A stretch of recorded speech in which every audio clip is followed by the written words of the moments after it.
Well then, that was fun. How you doing? Oh boy, I was catch my breath after that. So this is a big night. It's a big night in Knicks land for a lot of reasons. We're going to talk about all of it. Let's start with the immediate matter at hand. The Knicks beat the Toronto Raptors, or what is left of the Toronto Raptors. No Scotty Barnes tonight. No RJ Barrett tonight. No Emmanuel Quickly tonight. No Jakob Pertl tonight. I think Chris Boucher was also out. Probably forgetting some other relevant player, but they were feeling it. Still had some NBA players on the roster. I think you saw that in the first half when they put forth a commensurate offensive effort. Thanks in part to some quite a little bit lackluster Knick defense. Um, but this one was, I mean, let's just go through it. 145 to 101. Most points the Knicks have scored in a regulation basketball game since November of 1980. Kenny Albert just said that on the broadcast. They scored, I believe, 80 points in the first half. Most points they've scored in any half this season. And it was an onslaught. I mean, they got whatever they wanted offensively against this Raptors team whenever they wanted it for the entire night. They finished this game shooting 57.9% from the field and an even 50% from three. Second most threes they've ever made in a basketball game, with 22. Second only to that crazy Orlando game from a couple years back. And I thought for a while that all 8 of their main rotation players are going to end up in double digits, but Hart finished with 7 points and Mitch finished with 8 points. Yet Shake Milton coming off the bench to score 7 before all was said and done. So, like, it was an onslaught. It was an onslaught. It's the only word for it. And I thought for the second game in a row, coming out against an undermanned. I mean, the Brooklyn game, I kind of put aside because they were coming off a long road trip. First game back at home after a long road trip it can be tough. But the last 2 games coming out against bad teams that were already bad and made a lot worse by who was missing, they just didn't fuck around. I mean, within a few minutes, you knew the Pistons game was over. Within a few minutes, you knew this game was over. That's what you want to see at this point in the year. And the reason you want to see that is because the Knicks are every win, every single game. There are now 10 games left in the season. Every single one of those 10 games will be vital.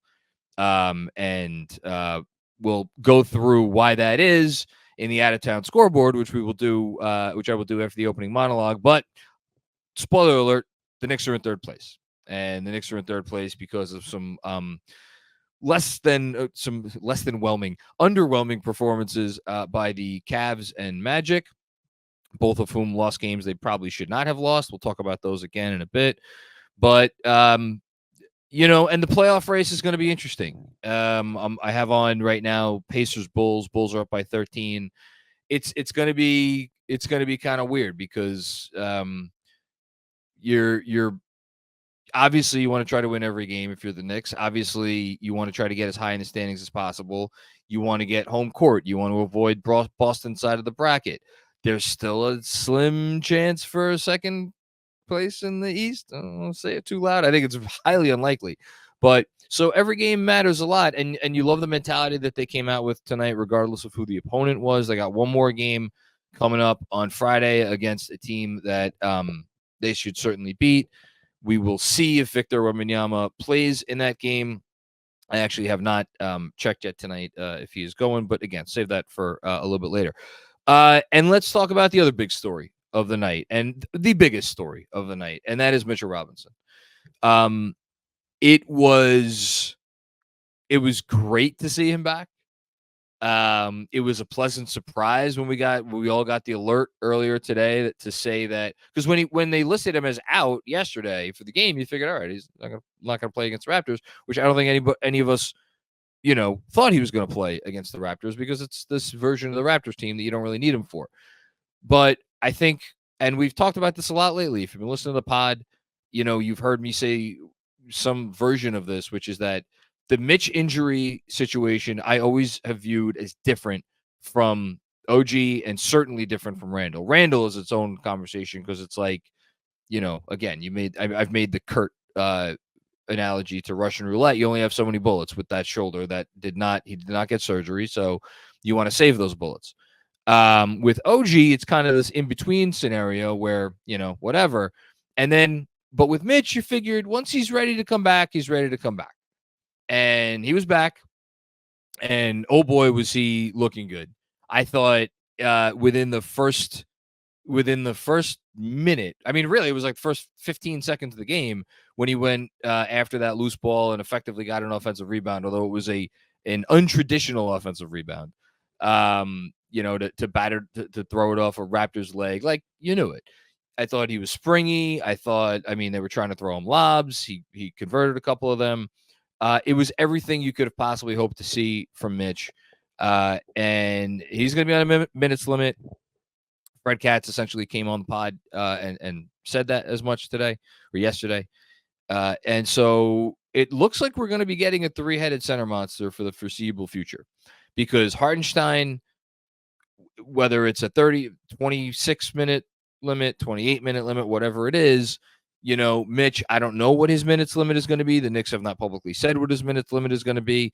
He played 12 minutes tonight. I don't know. Is that because that's the most he could play, or it's because if they were involved in this sort of game, they didn't need to push him?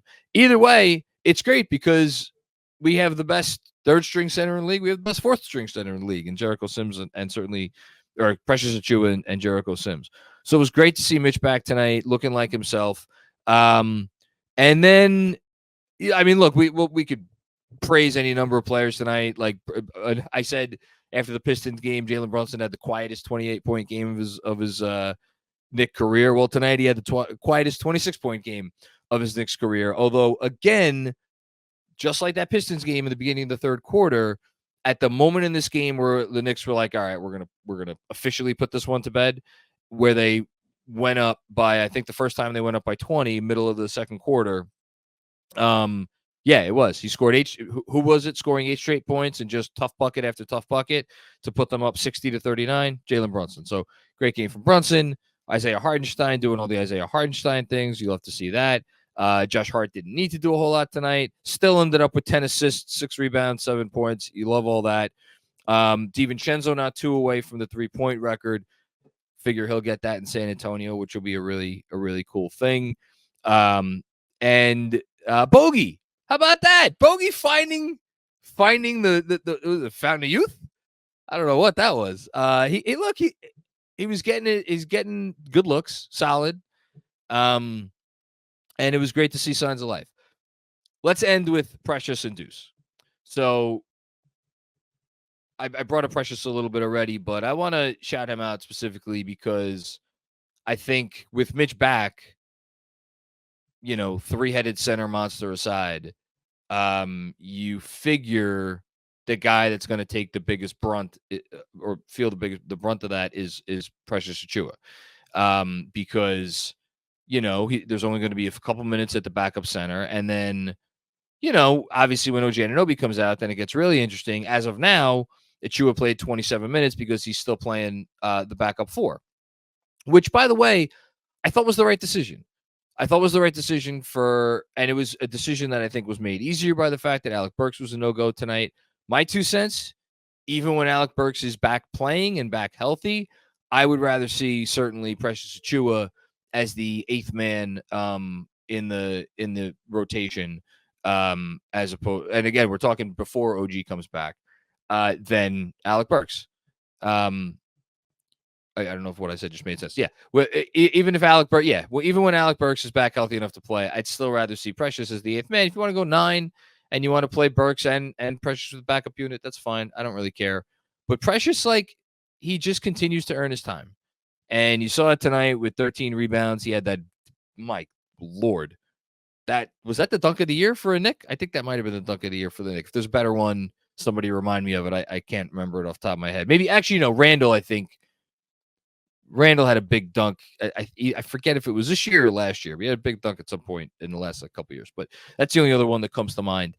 This was a big one. Obviously came out at the end of the blowout, but it was still serious. But I just, and I thought it was apropos of him coming back to Toronto tonight, a place where I'm sure he felt like, I would imagine he felt like he never got a fair shake, because just as he was really starting to play well and really kind of come into his own and make a good contribution to a decent team, they go out and trade first round pick or whatever it was. I forget whether it was 2 first round picks for Jakob Poeltl. And it's like, okay, so they could go pay Jakob Poeltl $20 million a year. How's that working out?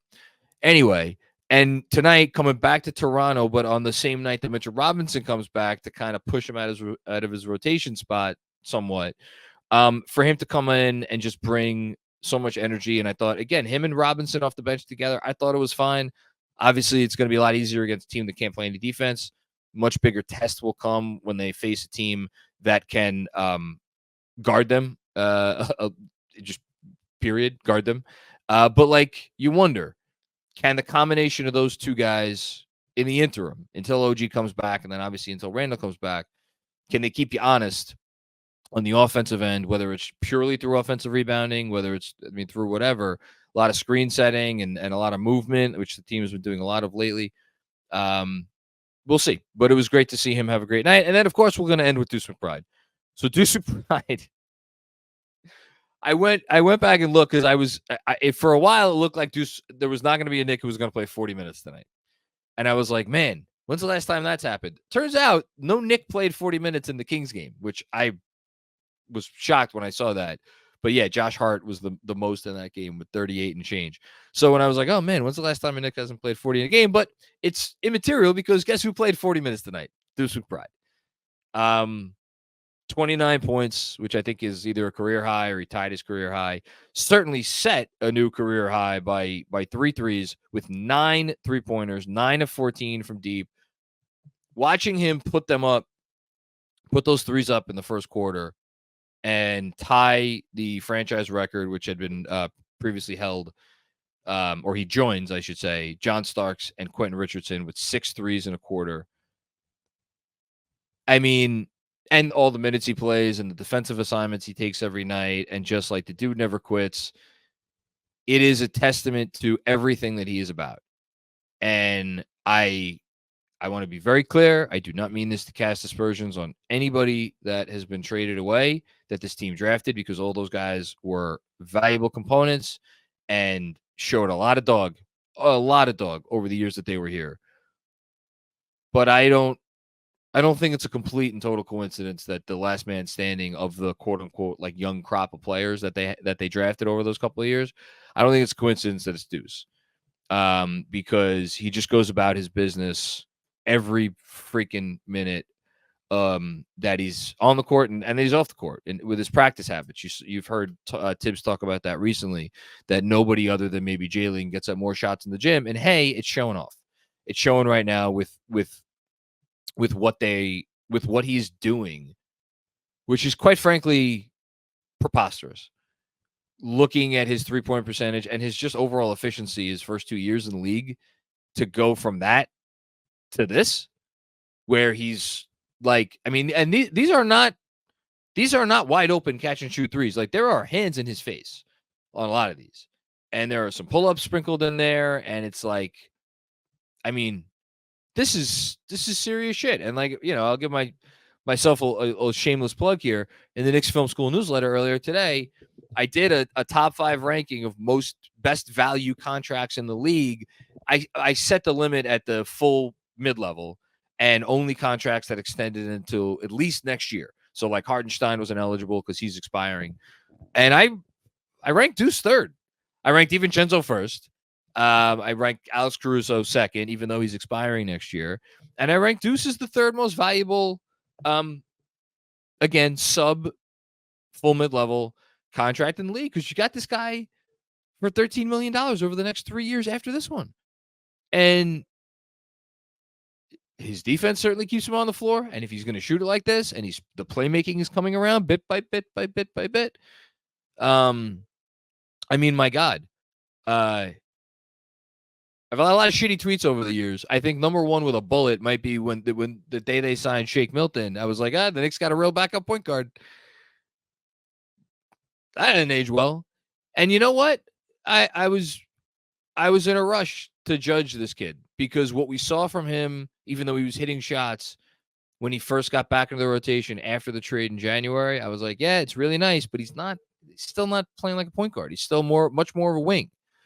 And I think what you've seen as he's gotten more and more time, he's getting more comfortable with the ball in his hands.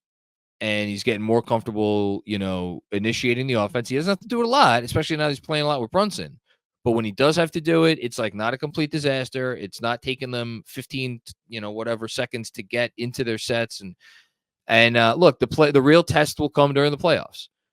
And I'm assuming he's going to get the non-Brunson minutes. Is he going to be the one initiating the offense on those possessions?